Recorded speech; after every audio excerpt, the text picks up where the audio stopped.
The 2025 Formula One season is set to bring a wave of surprises, with one of the most crucial aspects being the rule changes affecting the grid. 7 new regulations will be introduced, including the highly debated flexi front wings. Additionally, modifications in radio communication behavior and potential bans on certain transmissions are on the horizon. With all these updates, what can we anticipate from the upcoming season? More importantly, are these changes steering the sport in the right direction? Let's begin with one of the most controversial topics from last season in Singapore, the fastest lap point. When Ricciardo snatched it from Norris, it gave Verstappen a slight advantage in the championship battle. However, concerns arose that dominant teams like Red Bull, Mercedes, and Ferrari could use their sister teams to manipulate the standings by stripping points from rivals. Recognizing the potential for unfair competition, Formula One has decided to scrap the fastest lap point for the 2025 season. Since its introduction in 2019, the rule required drivers to finish in the top 10 to earn the additional point, but with its removal, teams will need to rethink their race strategies. Aside from this, the overall point system for both regular races and sprint events will remain unchanged, with the top 10 and top 8 drivers respectively receiving the same distribution as before. A crucial new regulation involves the driver cooling system, granting the race director the authority to declare a heat hazard if temperatures exceed 31 degrees Celsius. When such a declaration is made, teams will be required to install a cooling system in their cars. While this adds weight, something teams generally aim to reduce, it will apply to all cars, ensuring no team gains an advantage. This ties directly into another rule, the increased weight limit. 2 separate weight allowances will be introduced, an additional 2 kilograms for practice, qualifying, and sprint qualifying, and 5 kilograms for the main race and sprint events. This change allows teams to install the cooling system without filling it with unnecessary fluid during practice sessions. To fully grasp this change, it's essential to understand what a driver cooling system entails. It consists of a fireproof shirt embedded with tubes circulating cooling fluid, alongside a pump, plumbing, and a thermal store, effectively an ice block, to regulate temperature. This adjustment is designed to enhance driver safety in extreme conditions without drastically impacting performance. Another significant rule change pertains to the amount of testing allowed under the TPC, testing of previous cars, regulations.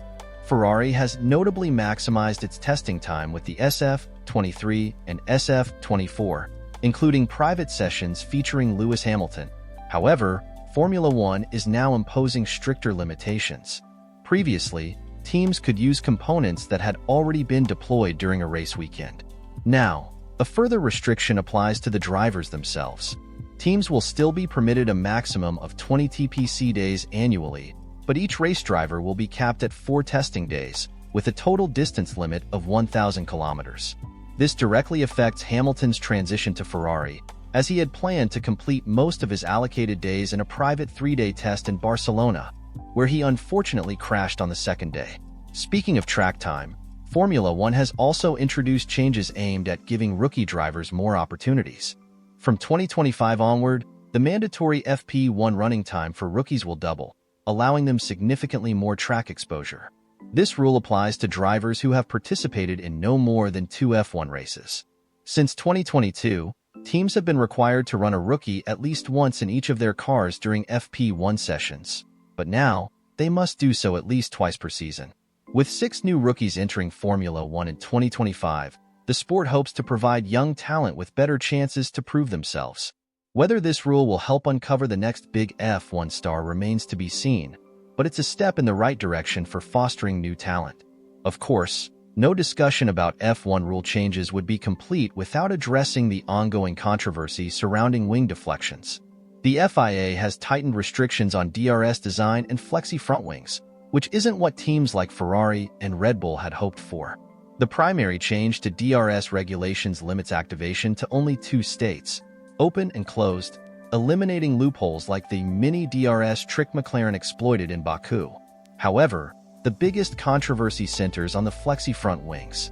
Teams like Ferrari and Red Bull had already invested heavily in adjustments to comply with what they believe to be upcoming regulations, only to find out that the FIA has opted to maintain the current standards for 2025. This unexpected reversal has sparked frustration, as teams that planned for stricter regulations are now at a disadvantage. On the other hand, teams like McLaren and Mercedes, which have already optimized other performance areas, are less concerned about this shift. The FIA's single-seater director, Nicholas Tombatsis, emphasized that teams were informed as early as 2022 that additional front-wing tests were not planned, and the organization is simply sticking to that decision. Beyond these major rule changes, a few other modifications are worth noting.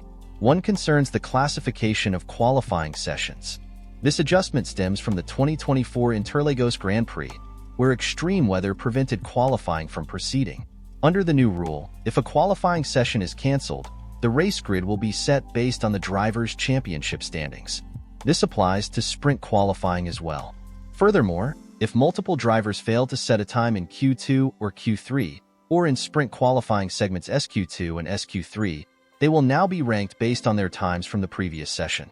For example, if two drivers begin a flying lap in Q3 but fail to complete it due to a red flag, their grid positions will be determined by who was faster in Q2. Another technical addition is the mule car tire test.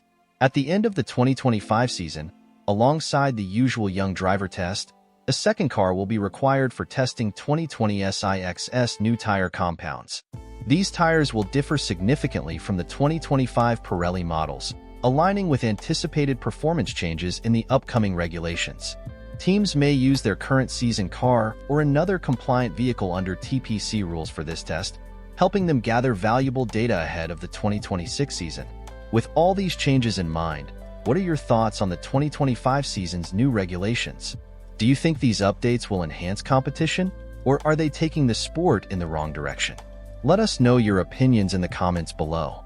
Also, if you want to learn more about Mercedes' latest developments and their chances in the 2025 championship fight, be sure to check out the video on your screen right now.